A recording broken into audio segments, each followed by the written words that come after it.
বন্ধুরা, বলা হয় যে শ্রীমদ্ ভগবদ্গীতা শুধুমাত্র একটি ধর্মের জন্য নয়, এটি পৃথিবীর প্রতিটা মানুষের পড়া এবং বোঝা উচিত, যাতে সেই ব্যক্তি তার জীবনে সুখ, শান্তি ও সাফল্য লাভ করতে পারে। শ্রীমদ্ ভগবদ্গীতায় মোট 18টি অধ্যায় রয়েছে এবং এই 18টি অধ্যায়ে মোট 700টি শ্লোক রয়েছে, যা সংস্কৃত ও শুদ্ধ বাংলা ভাষায় লেখা, তাই সবার পক্ষে পড়া ও বোঝা একটু কঠিন হয়ে পড়ে। আর আজ তাই খুব বিশেষ এই ভিডিওটিতে আমি আপনাদের শ্রীমদ্ ভগবদ্গীতা 111টি জীবনে প্রতি পদক্ষেপ প্রয়োজনীয় শ্লোক সাধারণ বাংলা ভাষায় আপনাদের বলতে চলেছি, যা জানলে আপনি শ্রীমদ্ ভগবদ্গীতার প্রকৃত অর্থ বুঝতে পারবেন। তো কথা না বাড়িয়ে চলুন আজকের ভিডিওটি শুরু করা যাক। বন্ধুরা, আপনারা যদি এই ভিডিও থেকে অধিক করে লাভ পেতে চান তাহলে অবশ্যই হেডফোন ব্যবহার করবেন। তাহলে আসুন এবার জেনে নিই শ্রীমদ্ ভগবদ্গীতার অতীব মূল্যবান কিছু কথা।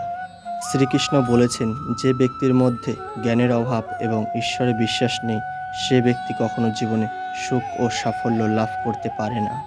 কে কী করছে, কিভাবে করছে এবং কেন করছে, এইসব থেকে যত দূরে থাকবে ততই সুখী থাকবে। একজন বিবেকবান মানুষ যখন সম্পর্ক টিকিয়ে রাখা বন্ধ করে দেয়, তখন জানবে তার আত্মসম্মানে নিশ্চয়ই কোথাও আঘাত লেগেছে। মোহ বা টান তার উপর অনুভব করো যার উপর তোমার অধিকার আছে। যার উপর তোমার অধিকার নেই তার উপরে মোহ ও টান অনুভব করা উচিত নয়। যারা অন্যের কষ্ট বোঝে, যাদের মমতা আছে এবং হৃদয় থেকে যারা শুদ্ধ, তাদের আর জন্ম নিতে হয় না। তোমার কর্মই তোমার আসল পরিচয়, নইলে এক নামের তো হাজারো মানুষ হয়। যা হবার থাকে তা হয়েই থাকে, আর যা হবার নয় তা কখনোই হয় না। এই দৃঢ়তা যাদের মনে থাকে তারা কখনো চিন্তা করে না।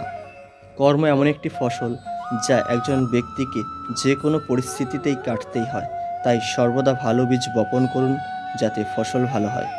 সদা সন্দেহকারী ব্যক্তির জন্য প্রসন্নতা পাওয়া না এ জীবনে সম্ভব, আর না অন্য জীবনে। বস্তুর সম্পর্কে চিন্তা করে মানুষ তাদের প্রতি আসক্ত হয়ে পড়ে। এই কারণে তাদের মধ্যে কামনা বাসনা তৈরি হয় এবং কামনা বাসনা বিঘ্নিত হলে ক্রোধ উৎপন্ন হয়। ভালোবাসা সর্বদা ক্ষমা চাইতে পছন্দ করে এবং অহং সর্বদা ক্ষমা চাওয়াতে পছন্দ করে। হে পার্থ, যাদের ভক্তিতে বিশ্বাস নেই তারা আমাকে লাভ করতে পারে না, তাই তারা জন্ম মৃত্যুর পথে এই ভৌতিক জগতে বারংবার আসতে থাকে।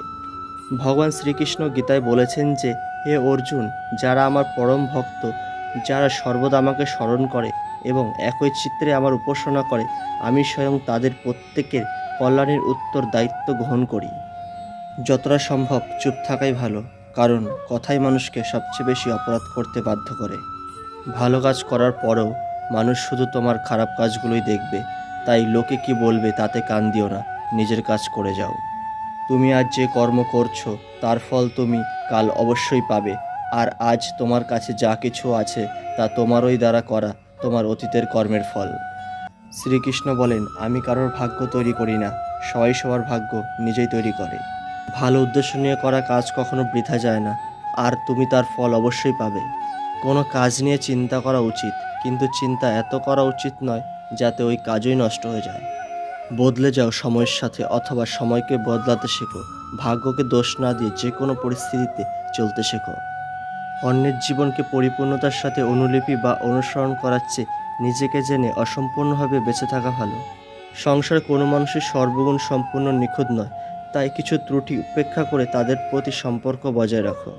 সঠিক কর্ম সেটা নয় যার ফলাফল সর্বদা সঠিক হয়, তবে সঠিক কর্ম হলো সেটা যার উদ্দেশ্য কখনো ভুল নয়। তোমার কেবল তোমার কর্ম করার উপরে অধিকার আছে, কিন্তু কর্মের ফলে তুমি অধিকারী নও। না তুমি নিজেকে তোমার কর্মের ফলের কারণ মনে করো, আর না কখনো কর্ম না করার প্রতি আসক্তি হয়েও। চেষ্টা করো, সমাধান বের করো, আজ না হলে কাল বের হবে। অর্জুনের তীরের মতো মরুভূমির থেকেও জল বেরিয়ে আসবে। যখন আমাদের মন দুর্বল হয় তখন পরিস্থিতি একটি সমস্যা হয়ে দাঁড়ায়, আর যখন মন স্থিতিশীল থাকে তখন পরিস্থিতি একটি পরীক্ষা হয়ে দাঁড়ায়, আর যখন আমাদের মন মজবুত হয় তখন পরিস্থিতি সুযোগ তৈরি করে।